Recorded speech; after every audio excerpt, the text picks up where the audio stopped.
gracias por estar aquí hoy jueves 21 de abril aquí en Café Piar, edición Bolivia. Los saludamos desde Santa Cruz de la Sierra. Café Piar es un espacio para conversar sobre la gestión estratégica de las relaciones públicas, de la comunicación corporativa. Comentamos libros, investigaciones vinculadas a la profesión y reflexionamos sobre los retos y las oportunidades que enfrentamos los relacionistas públicos, tanto desde el ámbito académico como también desde el ejercicio de la profesión.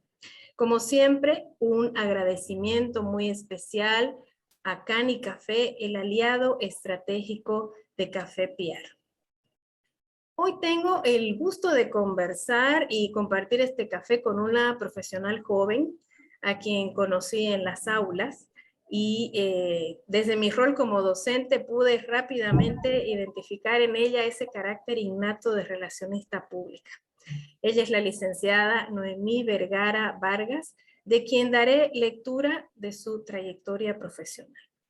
Noemí Vergara Vargas es licenciada en Relaciones Públicas de la Universidad NUR. Cuenta con un diplomado en Educación Superior de la Universidad Técnica Privada de Santa Cruz, UTEPSA, y actualmente se encuentra realizando una maestría en Marketing Estratégico y Comunicación Digital en la Escuela Europea de Dirección y Empresa, EUDE. Además, ha realizado cursos de especialización en redacción corporativa y marketing digital. Actualmente se desempeña como especialista en redacción de contenidos en la Telefónica Tigo Bolivia y es también docente de la carrera de Relaciones Públicas de la Universidad NUR. Ha trabajado en el área de consultoría de comunicación, activos intangibles y asuntos públicos en las agencias Mora y Arauco y en CREAP Bolivia, donde realizó una interesante carrera. En su experiencia, ha desarrollado estrategias y planes de comunicación para empresas como Sony Music, Itacamba, Los Tajivos Hotel, entre otros. Bienvenida, querida Noemí. Gracias por estar aquí. Es un honor para mí tenerte hoy y tomarnos y conversar en este rico Café Piar. Muchísimas gracias por la invitación. Yo muy feliz de poder estar acá y principalmente poder estar acá para hablar de lo que amamos, ¿no? Relaciones públicas. Exactamente. Siempre todos nuestros invitados son justamente personas que comparten esta pasión y disfrutamos el tiempo de conversación donde podemos abordar distintos temas, ¿no? Y yo viendo un poco tu trayectoria profesional, veo una de las bondades de esta profesión en que podemos trabajar desde dos aspectos, ¿no? Siempre en el ámbito comunicacional, pero como consultora que ha sido en tus inicios, y también podemos luego estar dentro de una organización, ¿no? Y conocer el manejo por dentro y por fuera, ¿no? De cómo las organizaciones van gestando y van proyectando, van realizando múltiples acciones con fines de establecer esas relaciones con todos sus públicos, ¿no? Y a partir de ahí podríamos empezar nuestra charla esta tarde. Me gustaría que me comentes, partiendo de tu experiencia, por supuesto, ¿qué desafíos trae asumir las relaciones públicas y la comunicación corporativa desde estas dos posiciones, ¿no? Ahora adentro, que estás dentro de una organización, pero antes como consultora. Bien, yo siempre digo que una de las grandes ventajas que ofrece nuestra carrera es que podemos trabajar en distintos rubros, pero a eso además se le suma otra gran ventaja, ¿no? Que es trabajar desde adentro o desde la visión externa. Y pensando un poco en eso, bueno, la verdad es que se presentan desafíos diferentes en cada una de estas visiones, digamos, interna o externa. Desde la visión interna, yo creo que el desafío está en esa capacidad, en desarrollar esa capacidad de poder encontrar la noticia, ¿no? Porque tenemos que estar muy atentos a saber qué puede ser noticia, qué no puede ser noticia, y siempre considerar que la noticia no va a ser buena siempre, ¿no? Entonces puede ser que algo negativo también esté presente en los medios y nosotros tenemos que estar preparados para esas situaciones. Entonces, desde la perspectiva interna, creo que uno de los grandes desafíos es ese.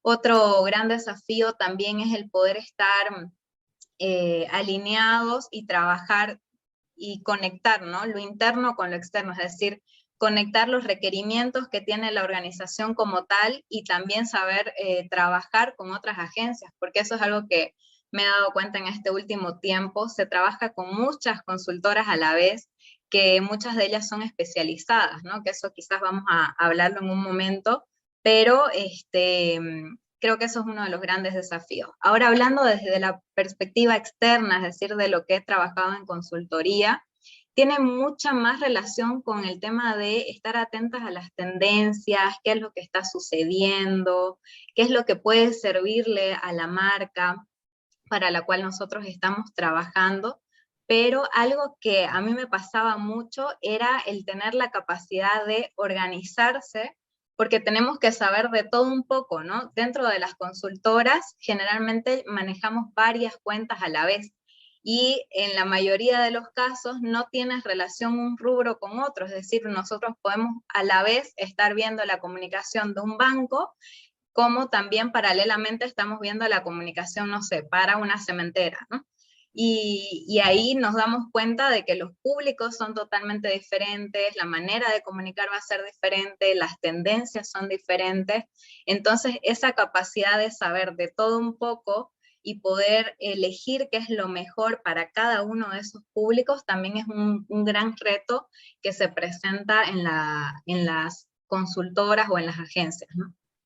Claro, es interesante, ¿no? En cualquiera de los ámbitos, sea interno o externo, tiene sus propias características, pero lo interesante es que lo que se ve es la necesidad de establecer comunicación y vínculos relacionales de las organizaciones, ¿no? Y esa es una realidad, ese es un hecho innegable, que nunca va a pasar. Por eso yo digo, esta profesión jamás va a pasar de moda, porque la necesidad de comunicarnos cada día es mayor, y de establecer relaciones de confianza, que finalmente es lo que queremos y conocemos desde los inicios históricos de las relaciones públicas, y lo que pueden variar son las múltiples formas. De hecho es lo que estamos viendo, ¿no? Pero esa necesidad de establecer relaciones, de que un día tengamos que decir no necesitamos de nadie, es imposible, ¿no? Sino que más bien a medida del tiempo, mientras va pasando más el tiempo, nos damos cuenta que necesitamos llegar, y no solamente que nos vean, que nos conozcan, sino que entablen un vínculo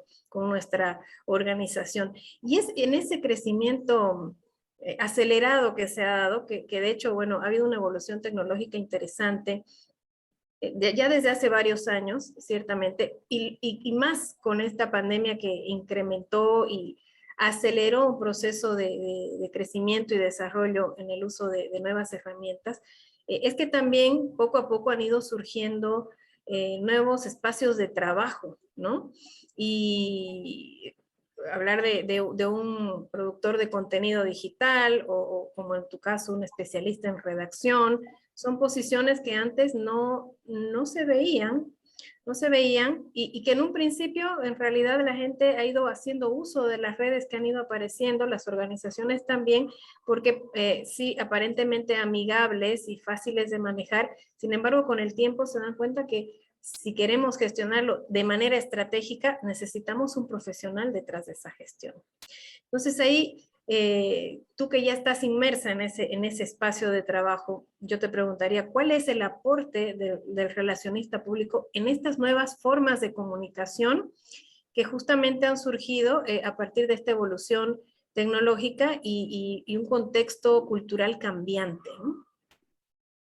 Bien, fundamentalmente creo que el trabajo de relacionista público no cambia. A ver, sí cambian las formas en las que hacemos, pero el aporte fundamental es, creo yo, el mismo siempre. Es decir, esa capacidad que tenemos nosotros de identificar los públicos, de identificar los mensajes adecuados y además los canales adecuados para poder llegar a ellos, creo que es el principal aporte que nosotros podemos hacer como profesionales en el área. Por supuesto, esto demanda también saber adaptarse, ¿no?, a las nuevas realidades, a los nuevos requerimientos de los públicos, conocer a nuestros públicos, dónde están, qué hacen, qué esperan de la marca, por qué canales se comunican frecuentemente, cuál es su estilo también de comunicación, ¿no? Tenemos que tratar de estar conociendo constantemente todos estos detalles para poder aportar realmente a la empresa donde estamos trabajando, pero todo esto y un plus también que creo que tenemos los profesionales es que tenemos todo este conocimiento de las relaciones públicas que se basa en la investigación, la planificación, la estrategia, el poder evaluar lo que hacemos, ¿no? No simplemente se trata de tener una idea bonita y yo la propongo y lo hacemos, sino que se trata realmente de saber si esto que voy a proponer va a funcionar, si estos públicos a los que pretendemos llegar realmente van a aceptar estos mensajes o están presentes por donde nosotros estamos comunicando. Entonces, eso es un gran diferenciador, ¿no? Y justamente en algunas de las clases que doy a mí me gusta mucho recalcar eso, porque a veces dicen, ¿para qué estudio relaciones públicas si al final van a contratar a cualquiera para que haga comunicación digital o para que haga la estrategia? Y recientemente en Bolivia, bueno, en Santa Cruz, vimos varios casos seguidos de comunicación de crisis que lamentablemente no fueron bien gestionados, en la mayoría de los casos, no en todos, no fueron bien gestionados, y es cuando uno se da cuenta cuando hay un profesional que está gestionando la comunicación, las relaciones públicas, los mensajes, y cuando no, ¿no?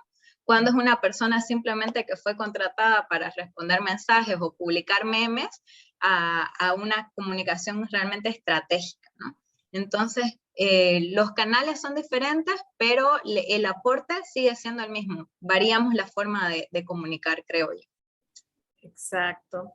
Y sí, lo que se ve, inclusive han habido casos que se hicieron públicos de, al haber las redes, muchas organizaciones abrieron todas las redes porque sentían que era lo que estaba in, ¿no? Hasta estaba de moda, digamos, pero lo que va por detrás es, ya ahora que las tenemos abiertas, ¿qué publicamos? ¿No? ¿Qué publicamos? ¿Qué ponemos?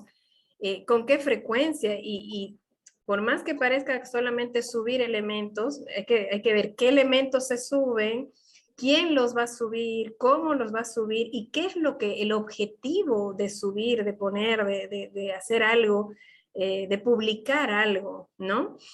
Entonces Sí, ahí es donde totalmente. uno va especializando, se ha dado cuenta que se va especializando lo que tú decías, se va especializando y la parte, lo fundamental en esto es el trabajo profesional que hay por detrás, de tal manera es que conversábamos la vez pasada y escuchábamos y leemos libros donde dicen, eh, la investigación es fundamental para definir qué características tiene el público al que queremos llegar. De repente abrimos una red y ese público jamás la va a ver, ¿no? Además que con el paso Exacto. del tiempo, muchas redes, por ejemplo, el Facebook, que fue una de las primeras que creo, por lo menos en Latinoamérica y en Bolivia, fue muy fuerte, todo el mundo abrió un Facebook, pero con el paso del tiempo y la evolución ya y la aparición de un Instagram y de otros, la juventud ahora ha migrado a otros espacios de más imagen o tal vez más estos reels, ¿no?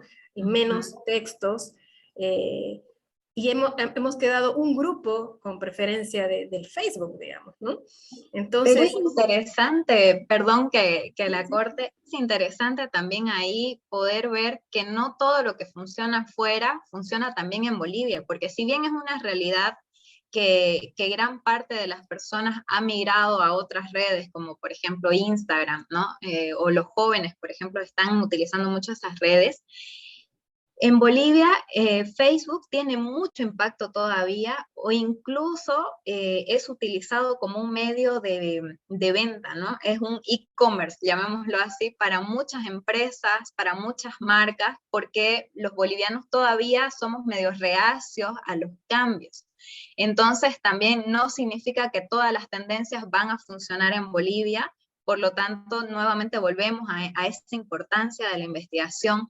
Y cuando hablamos de investigación no se trata, ¿no? Pues a veces uno dice investigación y uno se imagina, ay, pero ¿cuándo voy a acabar de hacer una investigación para...? Bueno, no, significa de hacer dependiendo del caso, hacer un sondeo de qué es lo que está sucediendo, conocer análisis que ya hay, ¿no? En Bolivia se hacen muchos estudios de las marcas, de la preferencia de los usuarios, y eso es importante que nosotros conozcamos para poder saber dónde están nuestros usuarios. Puede ser que para algunas marcas sí les funcione muy bien, por ejemplo, ciertas redes, pero para otras marcas no, porque sus públicos no están ahí. Entonces, igual hubo una tendencia muy fuerte de cambiar todo a lo digital, ¿no? Absolutamente ahora todo es digital y tenemos que estar en lo digital. Pero nuevamente, ¿qué sucede en Bolivia? ¿Realmente todos tenemos acceso a lo digital? ¿Cómo está funcionando? Puede ser que sí tengamos, pero utilizamos en ciertos horarios porque algunos trabajan o mientras estudian, están en ciertas redes. Entonces, hay muchos detalles que nosotros necesitamos conocer y no generalizar. Es uno de los grandes aprendizajes, ¿no? No porque todos están en ciertas redes, nosotros tenemos que estar, o no porque todos están migrando absolutamente a lo digital, tiene que ser así. Quizás el camino mejor es algo integral, ¿no? Una visión que combine lo digital con lo presencial, que combine estrategias de marketing con relaciones públicas, con comunicación interna, ¿no? Entonces, esa integralidad en realidad creo que es la clave, pero por supuesto no hay una fórmula única para todas las marcas. Sí, sí, por eso ha llegado a evolucionar y se habla ya de una dirección estratégica de comunicación, porque tiene que entender que el público interno utiliza algunos mecanismos, el externo, y dentro del externo una diversidad de públicos con características, incluso con intereses distintos a veces, y la idea es poder atender cada uno de sus deseos, conciliar los intereses, pues responderle a cada uno de la manera adecuada, ¿no? Y eso requiere la planeación estratégica que debe estar sustentada previamente en la investigación, es correcto. Ahora, muchas cosas se suponen cuando se habla de producción de contenidos o damos por entendido. A ver, ¿qué se entiende exactamente por producción de contenidos corporativos y qué aspectos son los que hay que tomar o tener en cuenta para hacer una producción efectiva? Porque si bien no solamente es comunicar e informar, inclusive se sabe que a través de la comunicación también hay que educar, ¿no? Pero la organización también quiere proyectar su identidad, transmitir su cultura en estos entornos digitales que ahora se están utilizando. Entonces, ¿qué son? ¿Qué se entiende por producción de contenidos?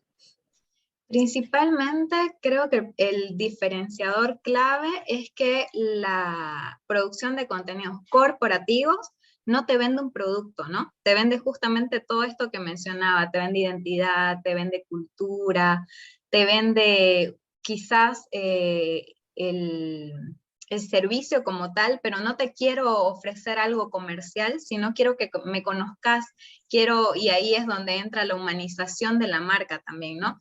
Quiero que me veas también como algo cercano a vos, que me parezco, que te sientas identificado. Entonces, eso creo que es el principal diferenciador y para eso, nuevamente, voy a repetir mucho esto, el conocer a los públicos, ¿no? El conocer la importancia de qué comunicar y dónde comunicar. Y hay un tema interesante ahí, por ejemplo, el LinkedIn, ¿no? A mí me gusta mucho ese ejemplo porque es una plataforma que se ha convertido justamente en una plataforma de contenido institucional.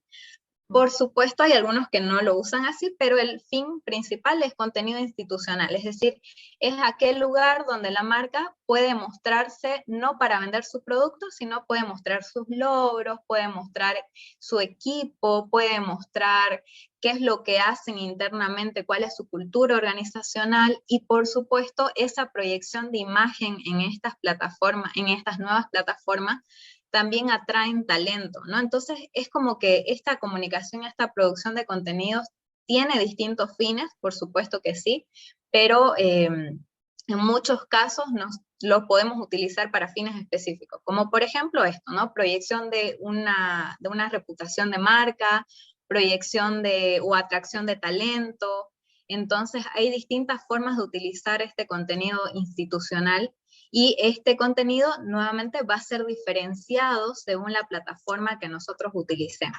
Y ahora hay una tendencia, por ejemplo, que cuando nosotros hacemos una comunicación institucional, no solamente hacemos como quizás antes, no sé, un comunicado o hacíamos una memoria institucional, digamos, ¿no? Ahora quizás comunicamos los mismos datos, pero de una manera diferente. Se hace una memoria institucional, pero además los datos más relevantes, por ejemplo, hacemos, qué sé yo, una infografía y lo publicamos en LinkedIn, o hacemos un reel y lo publicamos también en nuestras redes sociales, y esto nos permite llegar a distintos públicos, pero con el dato específico que le va a interesar a ese público. Porque si yo le pongo una memoria institucional a un joven, probablemente ni la mire, ni la lea, entonces tiene sus públicos específicos, ¿no? Voy a hacer una memoria institucional para cierto público, voy a hacer una infografía para cierto público, voy a hacer una historia en redes sociales o voy a ir contando a través de historias lo que hicimos este año en responsabilidad social, por ejemplo. Entonces, contamos lo mismo, pero el formato va a ir cambiando según a quienes nosotros estemos pensando llegar. Pensando alcanzar. Sí, y aunque probablemente los jóvenes no son los más interesados en una memoria, creo que solo el hecho de tener una presentación ya en lo digital puede resultar alcanzarlos en algún momento, ¿no? Es que es interesante porque, por ejemplo, los jóvenes ahora, según la edad que tengan, pero la mayoría de los jóvenes tienen mucho interés, por ejemplo, por qué se hace de cuidado del medio ambiente, si se recicla, si no se recicla, si se contamina, si no se contamina, cómo se hace el manejo de los residuos. Son como el público mucho más comprometido y a la vez más demandante con esos temas. Entonces, si bien en la memoria va a estar ese tipo de información como una parte breve, quizás esa información va a ser más ampliada para ese público, ¿no? Entonces, ahí vemos la importancia de segmentar muy bien los públicos. Quizás, por ejemplo, de la misma memoria, los datos más importantes para los inversionistas van a ser los números, ¿no? Resultados, ¿cuánto es resultado? Bueno, eso igual tenemos que saber comunicarlo, que ahí está el tema de la comunicación financiera, cómo nosotros podemos traducir esa información tan pesada en algo entendible para cualquiera que lo pueda ver, ¿no? Exacto. Que se convierten en recursos, inclusive información que nos puede servir para otros fines, ¿no? Por ejemplo, utilizamos los que impartimos clases, hay un montón de información que nosotros encontramos que nos sirven de buenos ejemplos y que antes no teníamos acceso porque inclusive parecía una información un poco más privada, ¿no? Y ahora está un poco más a la mano y a través de esa información que vamos encontrando podemos llegar a conocer a la organización, de su filosofía, la marca, en fin. Es interesante Sí. ahora. Y ahí, perdón, el tema de contar historias también, ¿no?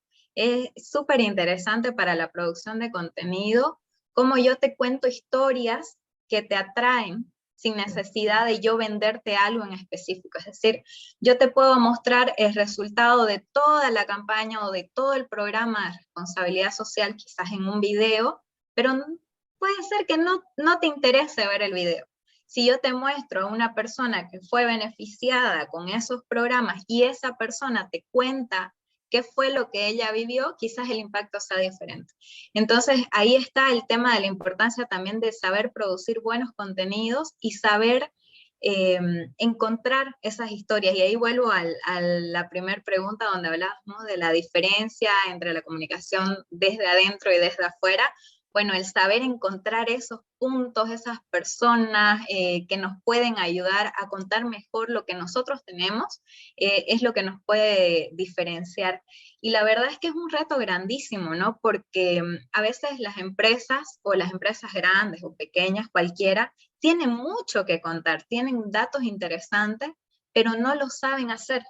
Entonces, el no saber contar muchas veces nos limita a poder tener un buen posicionamiento de marca, a poder tener un reconocimiento, a poder lograr cierta reputación organizacional también, porque hay marcas que hacen muchísimas cosas interesantes, buenas, innovadoras o de bien social, pero no la cuentan y ahí queda, ¿no? Entonces, el ser estratégicos, el conocer muy bien y llegar adecuadamente, pues creo ayuda muchísimo realmente a las marcas, ¿no? Y también se han visto otros extremos. Pienso que es cuando no hay tal vez una gestión profesional por detrás o también cuando se empiezan a ver los elementos como aislados, ¿no? Y mucho se habla últimamente de que hay el storytelling, pero no es acorde al story doing, dicen, ¿no? Y claro, Exactamente. podemos contar lo lindo, lo bonito de la marca, de la organización, que probablemente es la intención y el propósito, pero en el día a día el usuario, el cliente, el público, desde la posición que esté, no percibe eso que la organización dice de sí misma. Entonces, esa coherencia significativa de los elementos que nosotros transmitimos y proyectamos se ha convertido también un escenario de múltiples conversaciones, ¿no? Claro, y es que es algo que siempre se repite, ¿no? Cuando nosotros hablamos de relaciones públicas, siempre hablamos de la visión holística. Es algo que se repite constantemente, pero cuando lo vemos en la práctica, vemos que a veces falta justamente esa visión holística de un relacionista público, ¿no? Porque al surgir tantos cargos, tantas especializaciones, que el productor de contenido, que quien publica, que quien responde, porque al final son un montón, se pierde eso, ¿no? Porque es como que cada uno va haciendo lo que le parece mejor, lo que le parece más creativo, y lo publicó y lo hizo, y realmente se requiere de estrategias comunicacionales que sean integrales, porque igual otro caso que es interesante de analizar, a veces tenemos estrategias, o mejor dicho, acciones hacia afuera que funcionan súper bien, una linda campaña que funcionó, que se enteraron todo.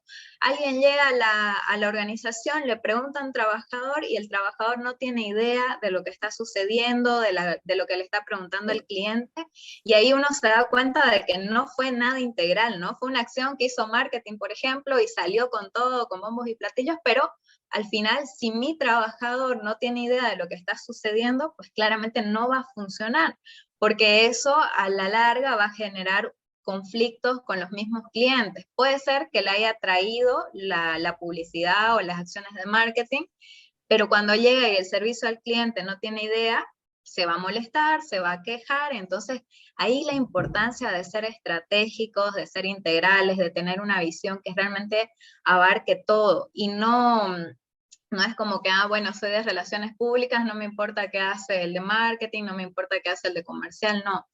Ahí el trabajo coordinado también es fundamental, ¿no? Saber qué están haciendo las otras áreas, qué es lo que necesitamos comunicar, cómo nosotros podemos apoyar a esa gestión o cómo ellos pueden apoyarnos a nosotros. Eso es importantísimo y nunca olvidarnos de un factor tan clave como son los trabajadores. Yo he visto muchos casos que esa es una gran debilidad, ¿no? La comunicación está muy enfocada hacia afuera, pero cuando uno ve el tema de la comunicación interna es muy débil. Entonces, el trabajo de las relaciones debe ser hacia afuera, hacia adentro, con trabajadores, con proveedores, con todo, porque cada uno de estos públicos realmente forma una parte tan importante y la suma de todo es lo que a nosotros nos permite tener buenos resultados. Si nos olvidamos de una de ellas, se puede caer todo, ¿no? En segundos. Exactamente, ¿no? La importancia de que toda la organización esté con esa visión compartida y asuma el compromiso comunicacional, aunque no es que ellos van a hacer la gestión, pero de alguna manera el que entre, como tú decías, una persona a la organización y le pregunte cuál es la campaña o dónde encuentro esto, me dijeron que están haciendo esto y se encuentra con, no sé, nadie me dijo, ya proyecta una mala imagen, ¿no? O sea, ya una Exacto. desinformación, ¿no? Y como tú dices, Exacto. afecta en que no están todos comprometidos, ¿no? Ahora, lograr ese compromiso es una gestión ardua, minuciosa, que también implica el tener el canal de información y de comunicación específico y la constancia de mantenerlo, alimentar esa información, ¿no? Y esa comunicación, porque Exacto. no solamente yo puedo abrir muchos canales de comunicación, pero también tengo que educar a la gente para que esté acostumbrada a verlos, a leerlos. Y es que también hoy por hoy hay otro extremo, ¿no? Hay muchos extremos, digo.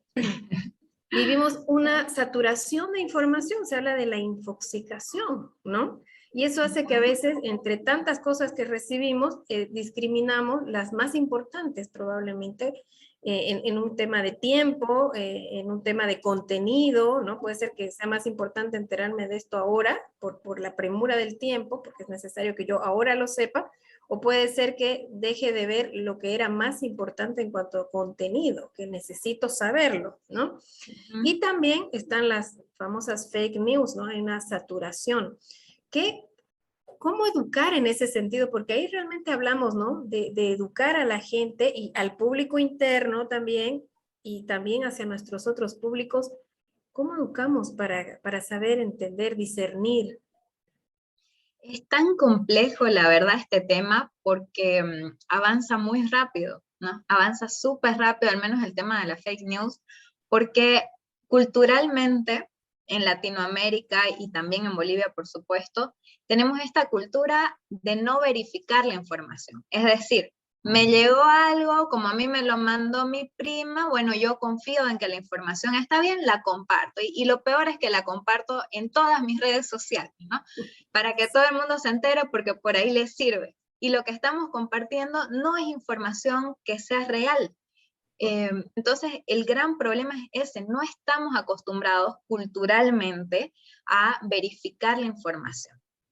Para eso es un trabajo arduo, complejo y que realmente demanda muchos desafíos, o uno enfrenta muchos desafíos, mejor dicho, que tenemos en primer lugar que establecer, como decía, canales que ya estén, que la gente vaya conociendo cuáles son nuestros canales oficiales de comunicación. Es decir, recalcar que nosotros como marca nos comunicamos solamente a través de, por ejemplo, nuestro sitio web, que cualquier cambio que se haga vamos a hacer un comunicado en los principales periódicos del país, que, por ejemplo, ¿no? Entonces, establecer ciertos canales que sean de comunicación en los cuales la gente realmente pueda verificar.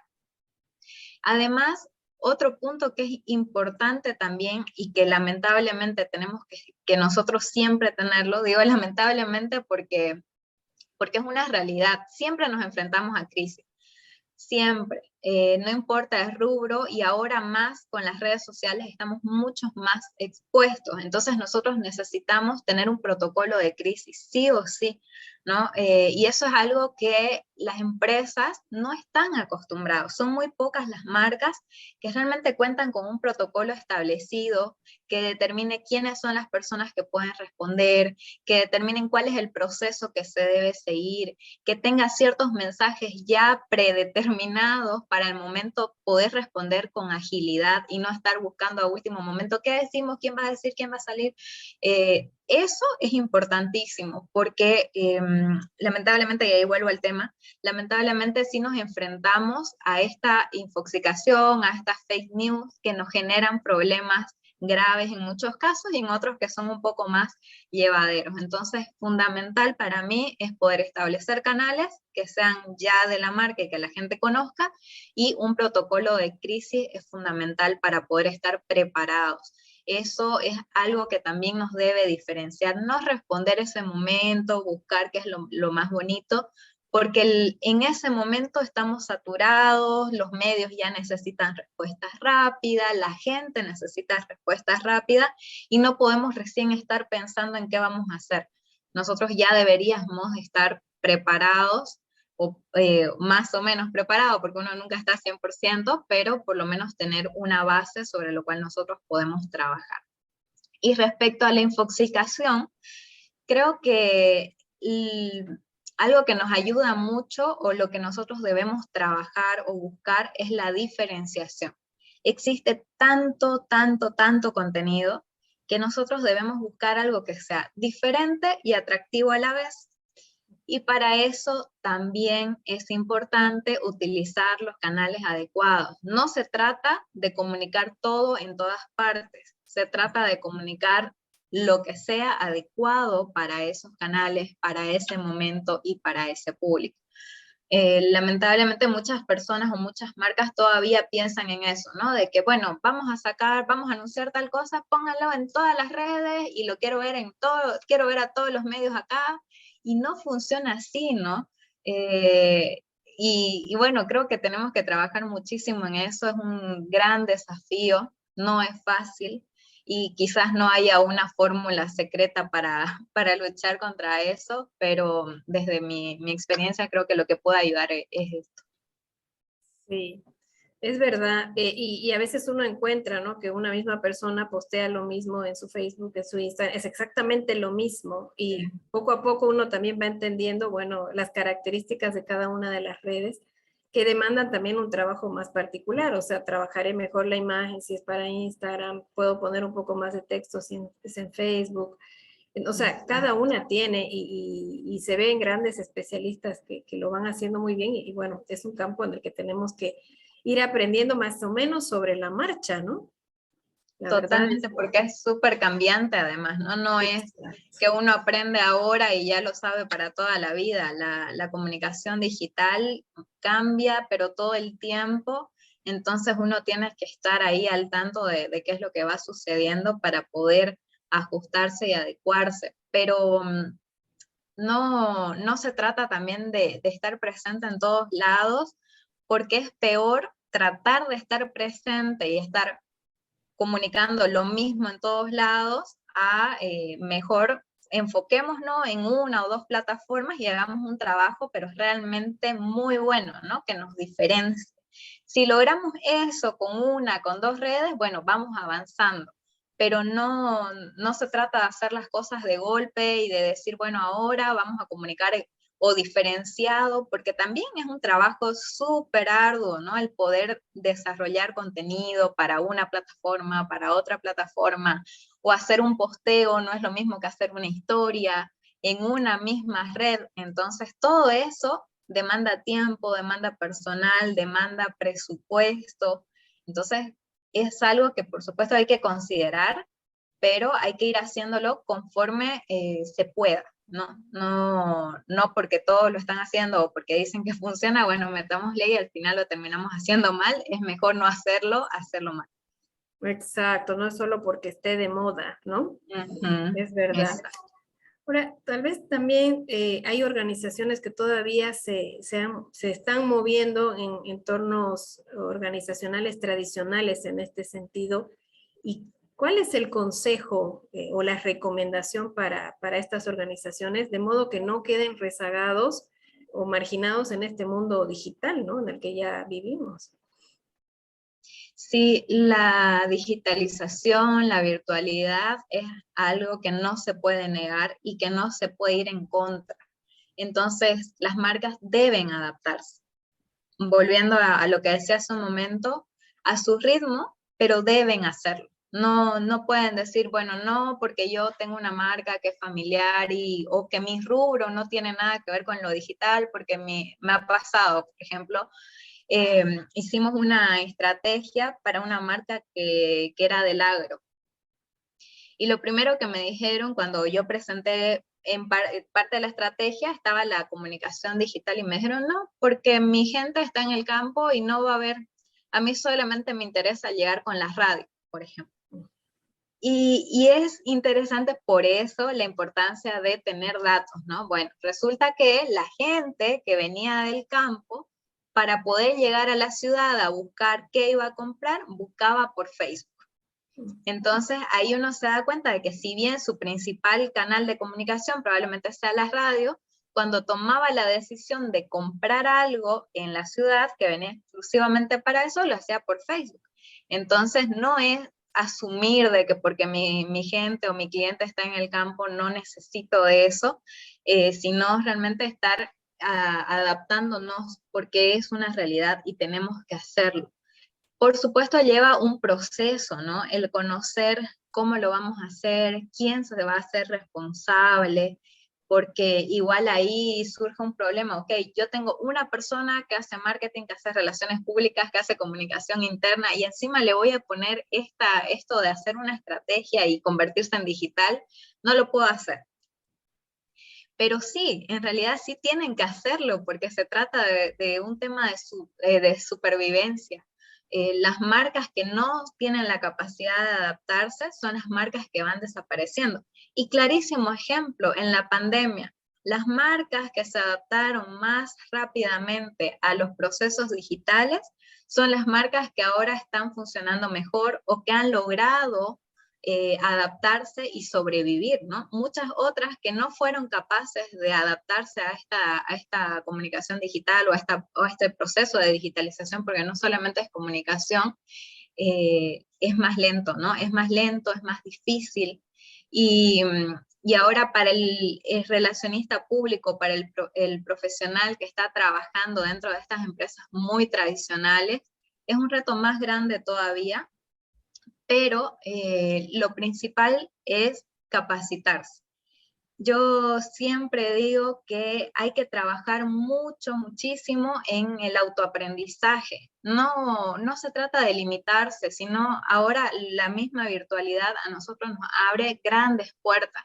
Tenemos que aprender de todo un poco, es decir, tenemos que estar al tanto de las tendencias tecnológicas, tenemos que estar al tanto de las tendencias en cuanto a relaciones públicas y comunicación, tenemos que conocer, empaparnos de toda esta nueva realidad para proponer cosas, ¿no? Porque si nosotros no sabemos cómo funciona, cómo lo podemos hacer, qué pasos se requieren o cuánto de inversión por último necesitamos, ¿cómo vamos a proponer algo a las empresas? No se pueden buscar cambios si nosotros mismos no estamos dispuestos a cambiar nuestra forma de hacer las cosas.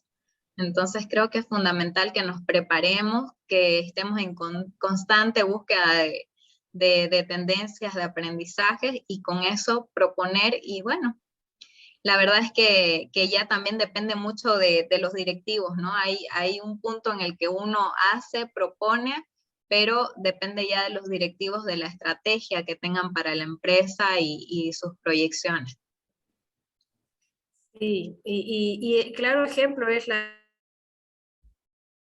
pandemia, como, bueno, creo que en un principio nos paralizó a todos, y sin embargo, la capacidad de reacción poco a poco fue ayudando a que para muchas organizaciones la crisis al final se convirtió en una oportunidad de crecimiento acelerado y de expansión de su llegada incluso a sus públicos y a nuevos públicos, porque trabajaron bien este aspecto, ¿no?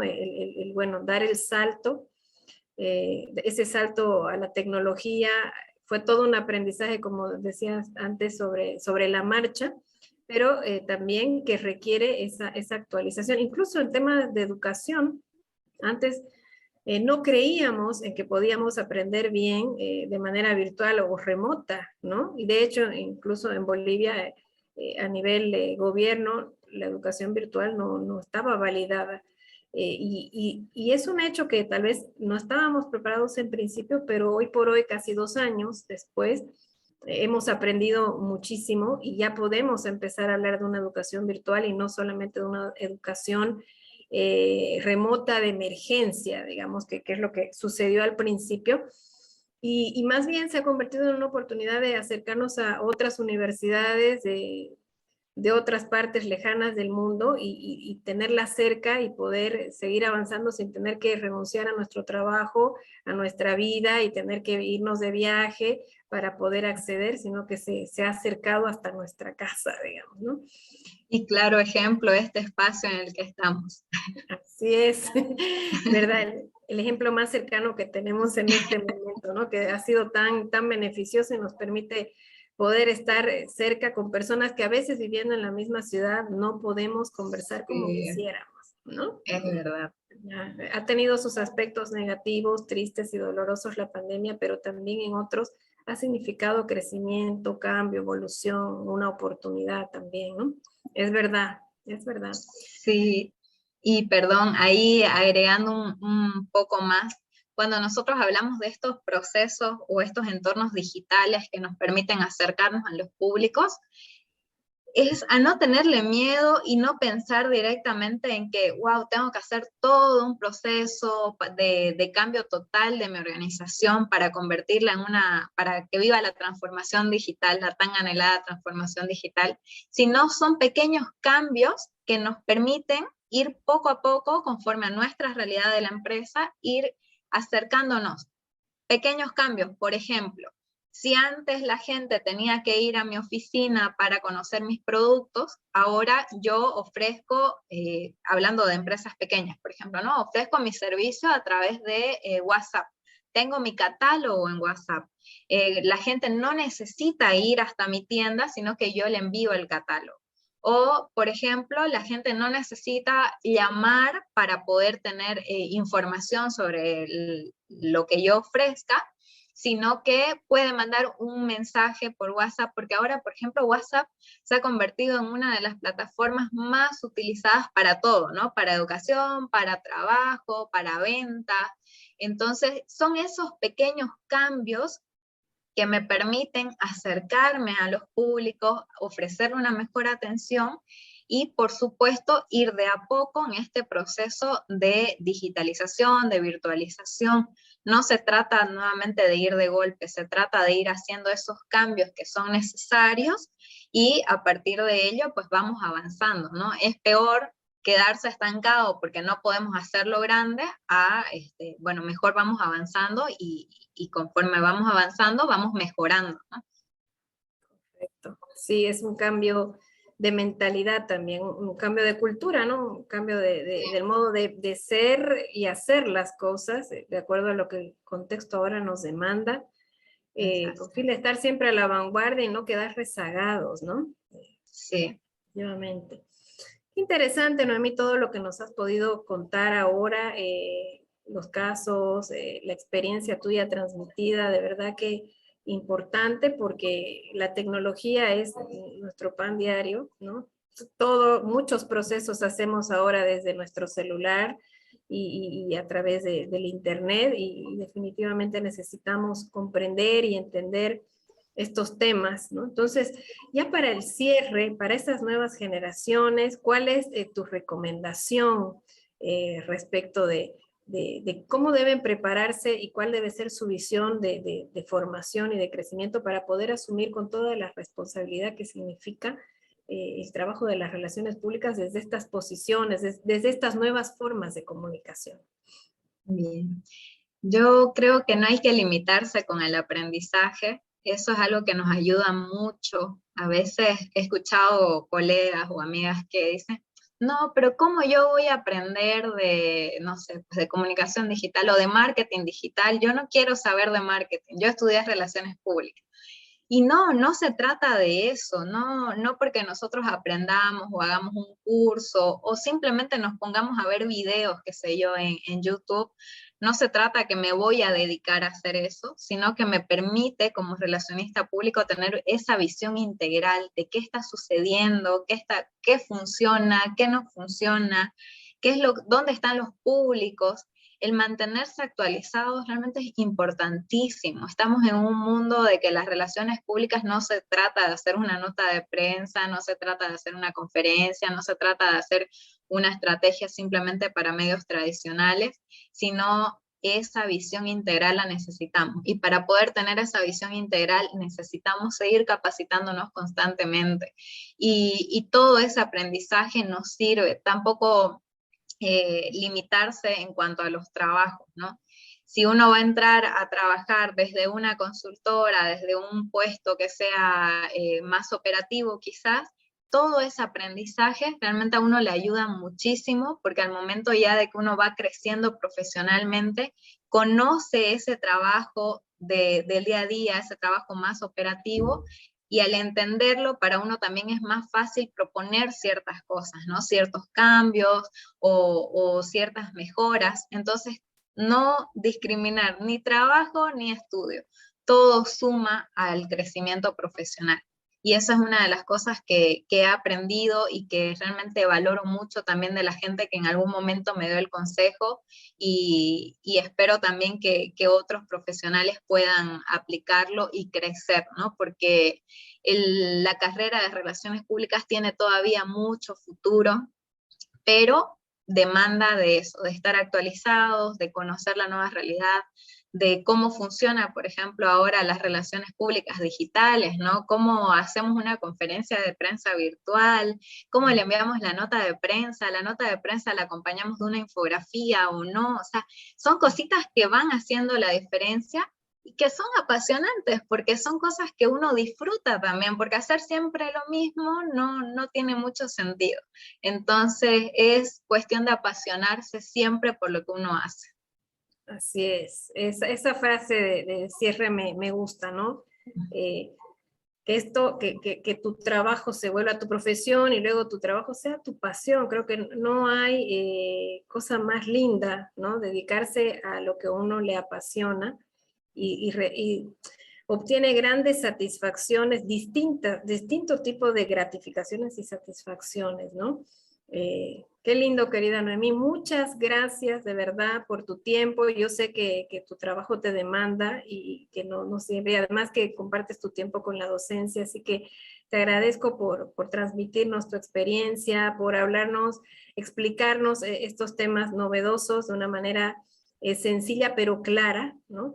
Y sin duda, esta es una información que yo personalmente considero valiosa e incluso creo que me va a servir de recurso en aula. Así que muchas gracias de todo corazón, querida Noemí. Muchísimas gracias nuevamente por la invitación. Yo encantadísima de poder estar acá compartiendo un poco de lo que he aprendido y muchas gracias nuevamente.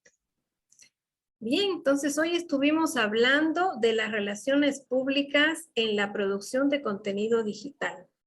Ya saben, si quieren conocer y compartir más temas interesantes de lo que sucede en el ámbito organizacional, de las diferentes organizaciones, acompáñennos todos los jueves a las 19 horas Perú, 20 horas Bolivia, y suscríbanse también a nuestro canal de YouTube Café PR.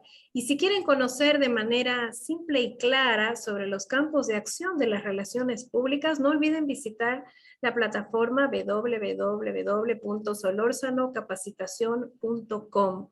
Los esperamos en la próxima edición de Café PR. Una vez más, agradecemos a nuestro aliado estratégico Cani Café. Muchas gracias por estar con nosotros. Nos vemos pronto. Bendiciones.